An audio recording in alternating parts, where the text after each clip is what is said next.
Now, this is the first YouTube video I've recorded in forever, and since the last video I've uploaded, I've gone past 1,000 subscribers, which is pretty amazing, really.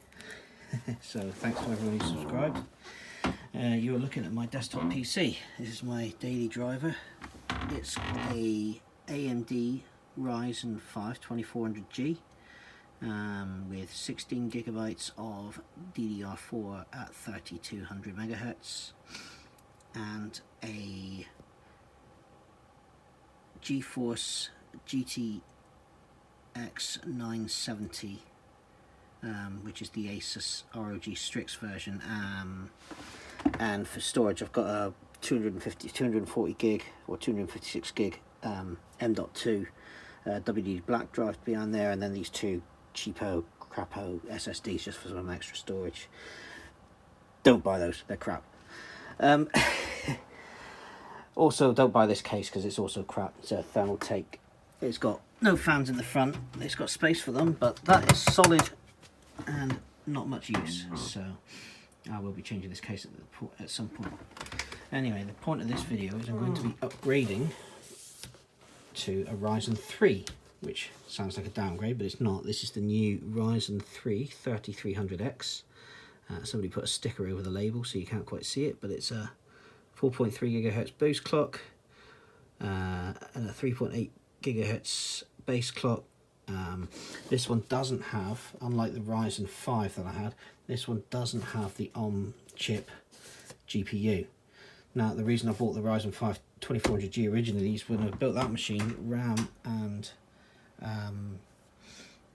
graphics card prices were ridiculous a couple of years ago, so the 2400G seemed like a good option at the time, and it was.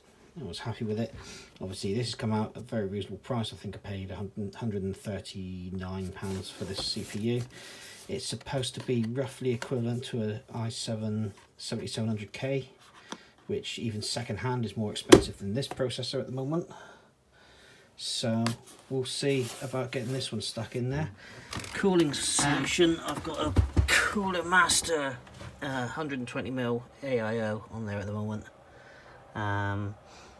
It seems to do an okay job. It's not, I think a decent tower air cooler would probably be just as good, to be honest with you. So, and power supply, I have got this one, the CX650M from Corsair. So current spec, current performance, I'm just going to use Cinebench for the quick testing. Can't be asked to do screen capture, so that's not happening. You can see I've just run it. That for some reason it thinks it's running at 400 megahertz. That's clearly wrong. It's running at standard. Everything's set to auto in the BIOS, no overclock or anything. So we've got 4 cores, 8 threads.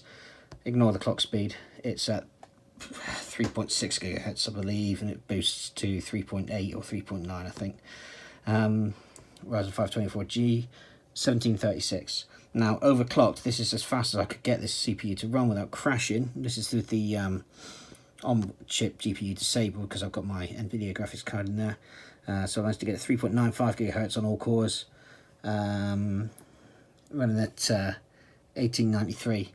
And our target is this, the i7 7700K 2420. So that's what I want to do. Temperature wise, our max temperatures on the CPU, we saw 69. That's with just a standard fan curve, no tweaks to that either, just set to sort of run fairly quietly. So let's get the CPU swapped out and see what sort of performance we get. So here it is up on the workbench. Let's stick on my wristband. Now, a bit more information about this PC. It is a MSI B350M Gaming Pro motherboard. I've just updated it to the BIOS. I did that before I ran my benchmark that you just saw. I've updated it to the BIOS mentioned on MSI's website that supports the new 3000 series AMD processors. I've contacted MSI themselves and they have assured me that this board is compatible. so hopefully we won't have any issues. So let's undo my cooler.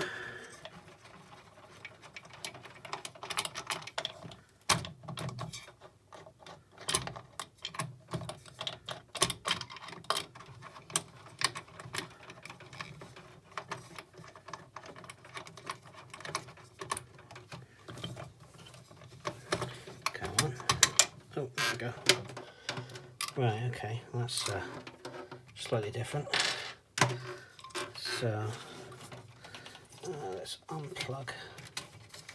Can't get to the plug. Of course, the plug's underneath the graphics card, so that's tricky to get to.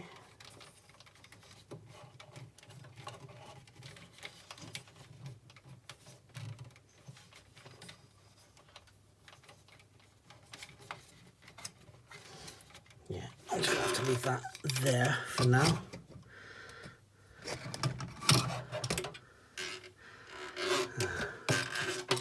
Maybe put it there. Now, I want to clean the, you can see that the thermal paste on there needs to be cleaned off. So what I have for that is some isopropyl alcohol.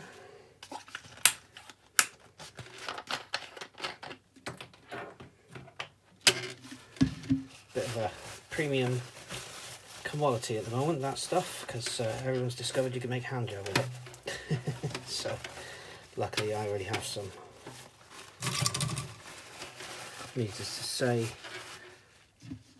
I, like everyone else in the UK and in other parts of the world, are bound by the powers that be at the moment, who say I'm not allowed to go and do anything or meet anyone. Well, they have changed the rules slightly now, but still, not much fun. I would normally be very hungover at the moment, but because all the pubs are closed, that's not the case. Although I've saved a fortune on beer, so silver lining and all that. Let's do my head in this thing. I'll put that one down there for now. Okay, let's clean the CPU while we're at it, because I want to put the CPU back in its old box, because I have plans for that in the future. I want to make a small PC to go underneath the TV in my living room, and the APU will be perfect for that. So there's its original case. Let's give that a clean, because it's got gunk all over the inside of it, and I don't want to get that on the CPU.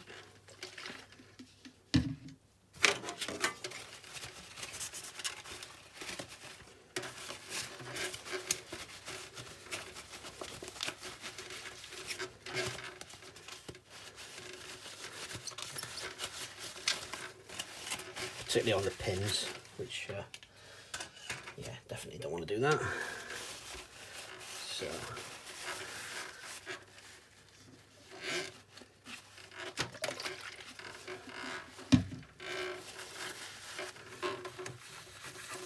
as in normal style of video on this channel, it's very crude, very haphazardly recorded. And if you've been watching my channel for a while, you know that's the norm, so I'm about to change things now. Okay, right.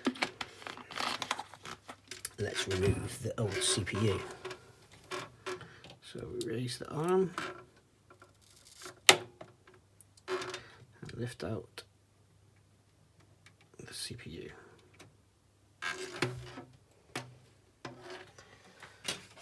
I'm going to put that in here.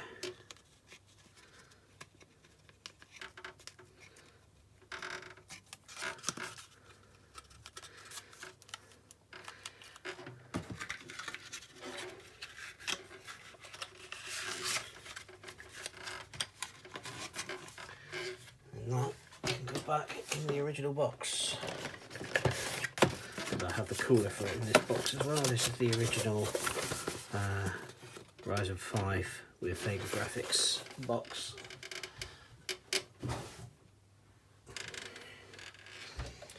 Now we need our new CPU.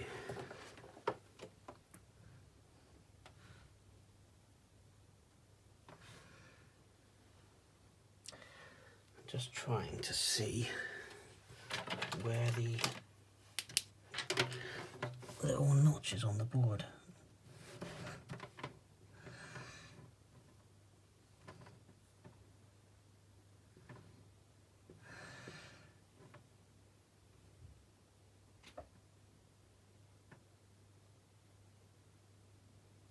It's there.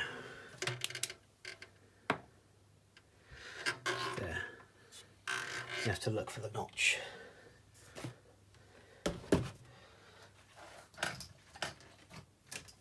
It's not very obvious on that board. So, MSI, I like their stuff, they make good stuff, but there's a few things they really do need to improve.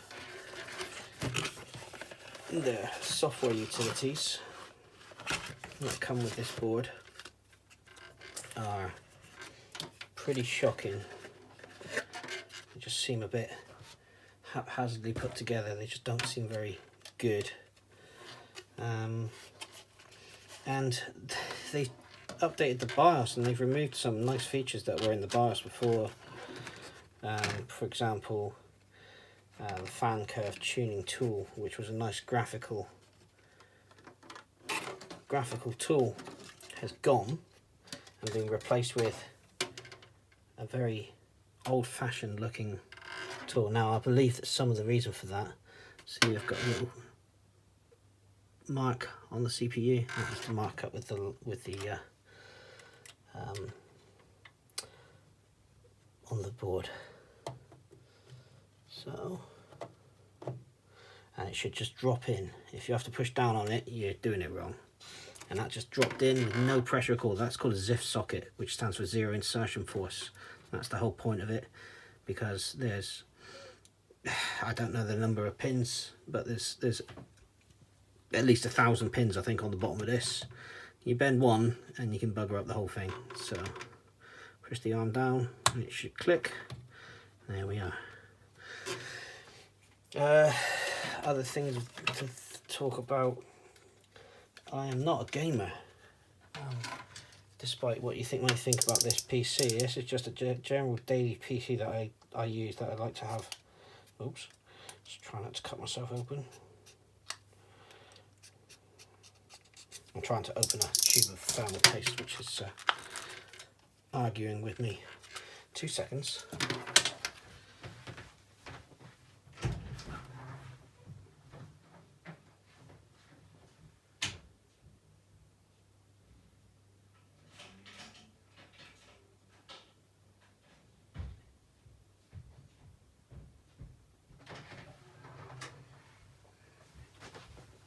Right, let's see if I can get it with this.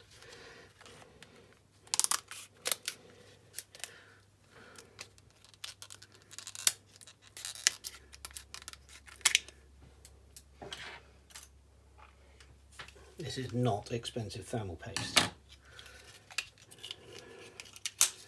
because people's experiences vary, but in my experience I haven't really noticed a great deal of difference in different thermal pastes. So your mileage may vary, of course. So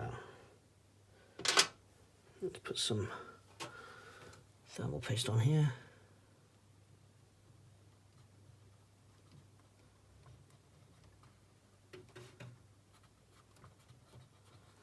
That's probably way too much, but whatever. I'd rather have too much than not enough, because it will just squirt out the sides. Does mean I have to clean it up later, but so be it. Right, cooler. Now, let's reattach this thing that came off that shouldn't have done.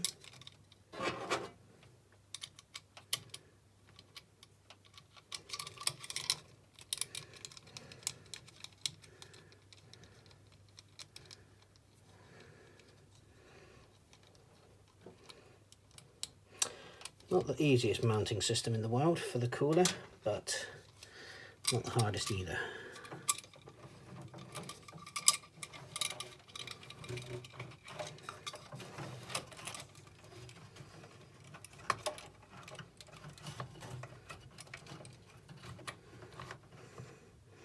And I'm probably making it look a lot harder than it actually is on camera, as is the way with videos when you try and do stuff in real time. So let's hold this in place, just tighten this up so that it's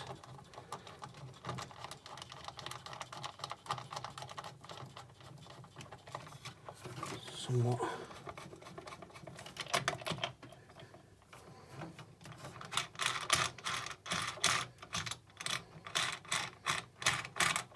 right. Why isn't that tightening? Come on.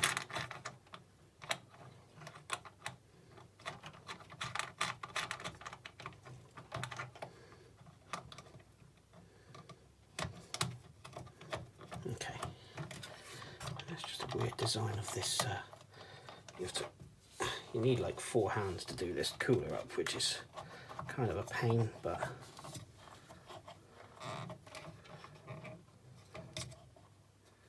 I don't want to over tighten it because I don't want to break the bracket, but I think that's on there. So, new CPU installed. Let's plug it back in and see if it works. So it's plugged back in. Fingers crossed, this is the first power up.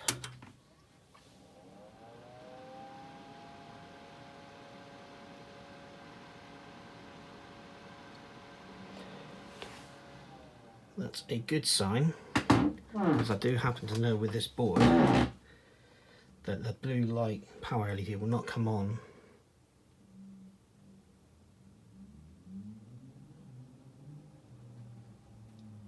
however, we do not have an output yet. Oh, we have a cursor. Okay, can I get into the BIOS? That's a good sign. So, Ryzen 3 3300X 4-core processor. That is a good sign. RAM's at the wrong frequency. Let's get into the BIOS and see what we can do.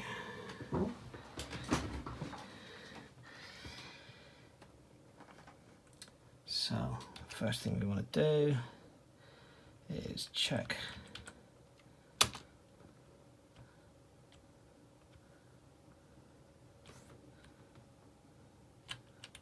so this is all changed. This all looks different. This is just the hardware monitor. So I'm going to turn off the fan CPU controls.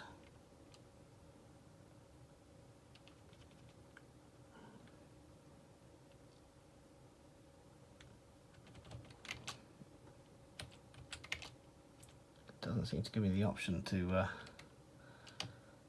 actually set the speed there.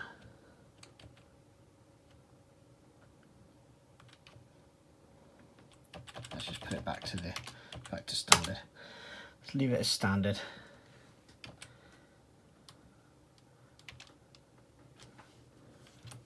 Let's make sure that that's still set to CSM. That needs to be set to UEFI.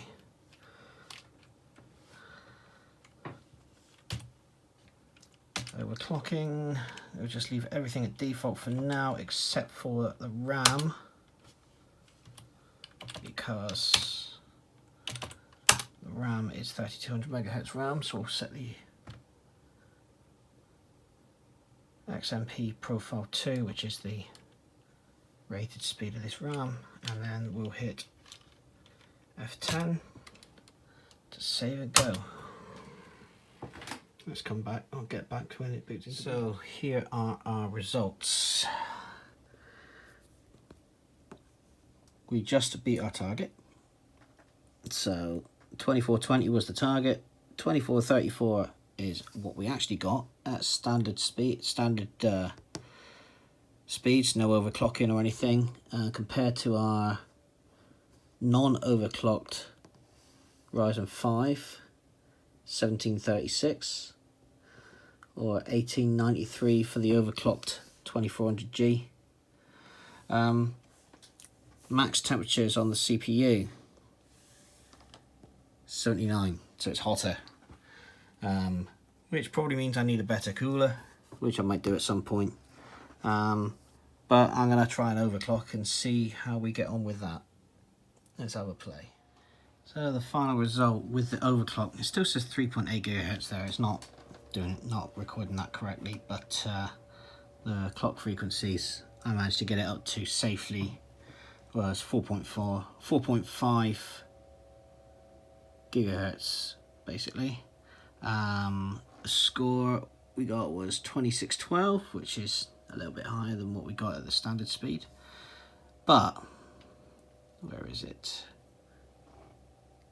Yeah, we hit 93 degrees. It's a bit hot. My Master Liquid Light 120 cooler is obviously not really up to it. Probably better thermal compound would help as well.